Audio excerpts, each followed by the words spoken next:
Breathing and exchange of gases, 14.2.1 respiratory volumes and capacities. এটা একটু tricky. Respiratory volumes 4 রকমের, তারপরে ক্যাপাসিটিস আসে। একসাথে পড়লে মনে হয় একটা একই রকমের। রেসপিরেটরি ভলিউমস যদি আমরা দেখি 4 রকমের: tidal volume, inspiratory reserve volume, expiratory reserve volume, residual volume. Tidal volume হচ্ছে স্বাভাবিকভাবে যে নিঃশ্বাসটা আমরা নিই বা ছাড়ি, যতটা নিঃশ্বাস আমরা নিতে পারি বা ছাড়ি সেটাকে টাইডাল ভলিউম বলা হয়।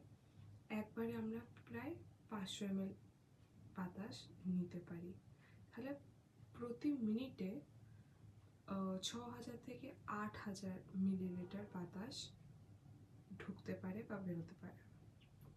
এরপর হচ্ছে ইন্সপিরেটরি reserve volume. Inspiratory reserve volume হচ্ছে ইন্সপিরেশন, নিঃশ্বাস নেওয়া।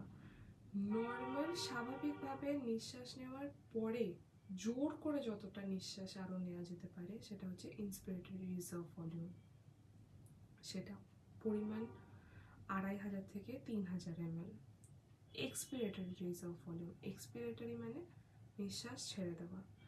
সাধারণভাবে নিঃশ্বাস ছেড়ে দেওয়ার পর, যেটা সাধারণভাবে আমরা নিঃশ্বাস ছাড়ি, তারপরে জোর করে আরও যতটা নিঃশ্বাস আমরা ছাড়তে পারি সেটাকে বলে এক্সপিরেটরি রিজার্ভ ভলিউম, যেটার পরিমাণ 1000 থেকে 1100।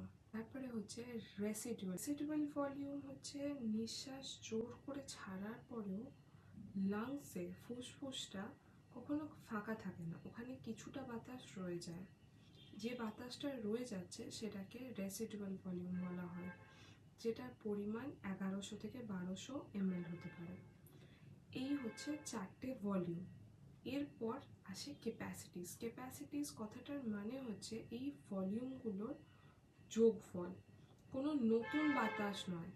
যেই ভলিউমগুলো আছে সেগুলোরই যোগফল হচ্ছে ক্যাপাসিটিস।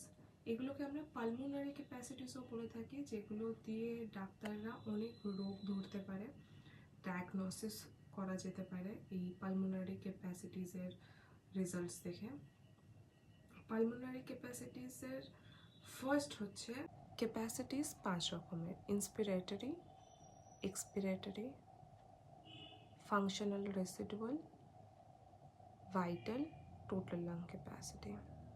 ইন্সপিরেটরি মানে ইন্সপায়ার, কতটা নিঃশ্বাস নেওয়া,